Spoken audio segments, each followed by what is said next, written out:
What's up? I'm a random guy talking about fantasy football. Today I'm ranking quarterbacks. Let's recap how I do it. If you already know, use this timestamp to go ahead. If you want a more in-depth breakdown of how I do it, watch this video at the top right. Here we go.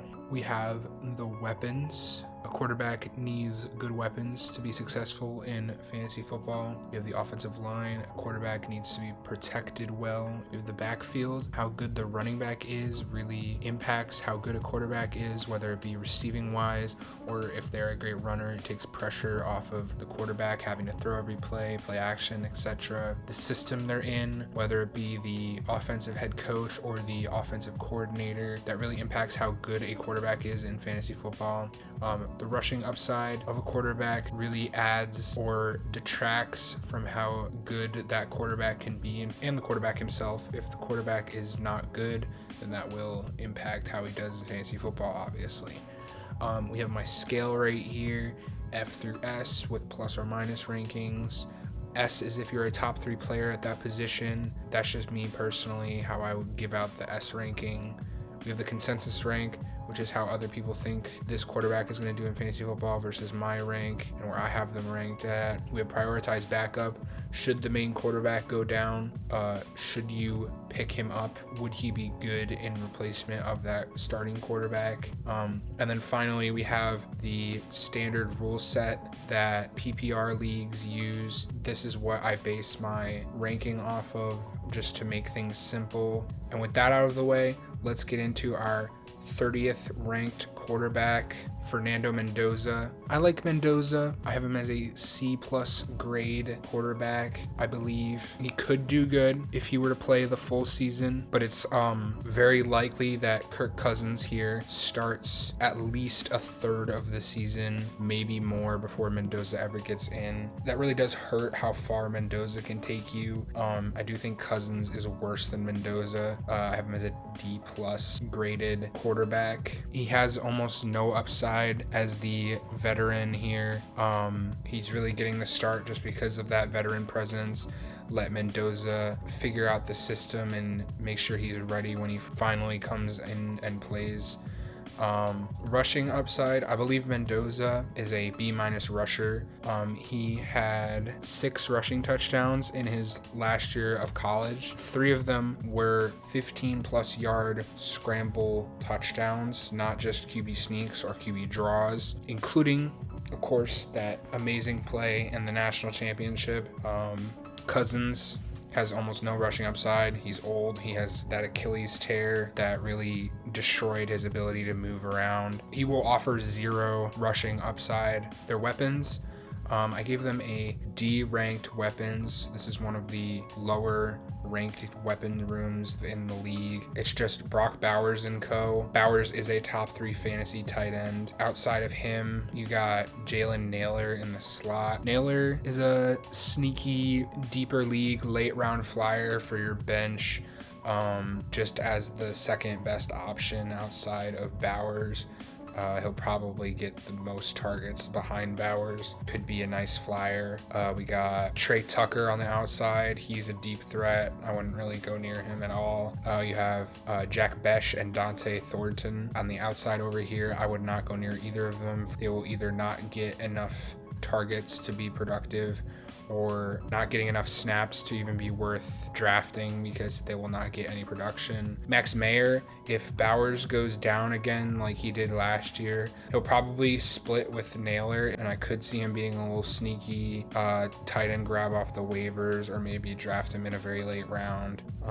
And outside of Bowers, these guys aren't really great. Next, we have the offensive line. I gave their offensive line a C grade. It has its highs and lows. I believe Linderbaum is the 4th best center in the league. Colton Miller is a great left tackle. He's right on the edge of top 10. But the question is, can he stay healthy? He was injured for a lot of last season. Outside of those two, this is a really, really shaky offensive line. They have really big holes at left guard and right tackle. They have an all right guard. Not really much else to talk about other than the 2 studs. Backfield, I gave them an A-. I believe Genty is better than what his rookie season made him out to be. They're likely to run a lot of run plays, which will support the passing game.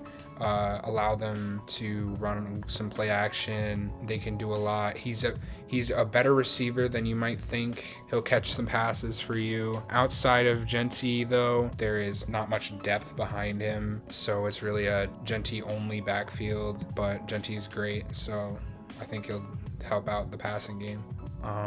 And the system, new hire Clint Kubiak was the offensive coordinator for the Super Bowl champion Seattle Seahawks. He likes to run the ball like with Walker and Charbonnet in Seattle. His passing game, on the other hand, isn't the greatest.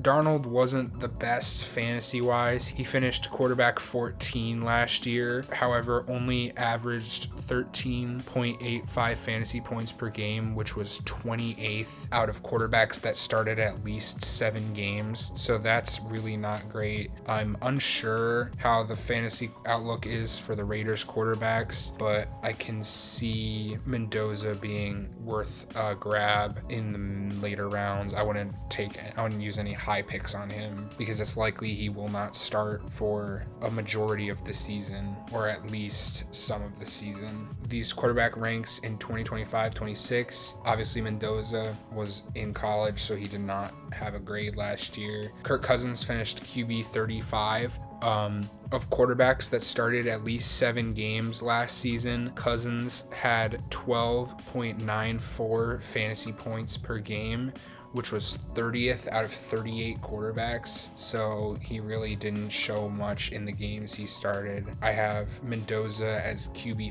30 and Kirk Cousins as QB 34. I don't really like Cousins just because he's not that great of a quarterback anymore, and I don't like Mendoza because I'm pretty sure he's not going to be able to have the playing time to really make this work as a draft pick. Consensus has Mendoza a little higher than I have him, but it's really not that big a deal. He's right at the back end of QB2 conversations.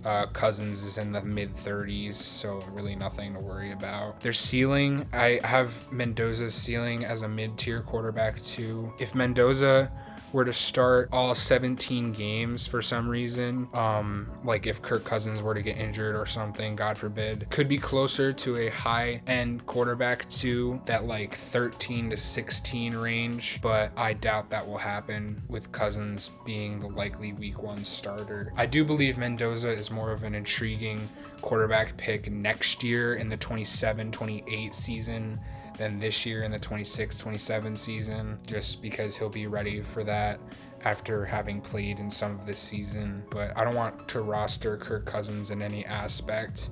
And Mendoza, maybe he can give you some good games in the middle to the end of season for a playoff push or something. But other than that, I would not go near either of these two for the Raiders offense. Yeah, that's it. Give this video a like if you liked it.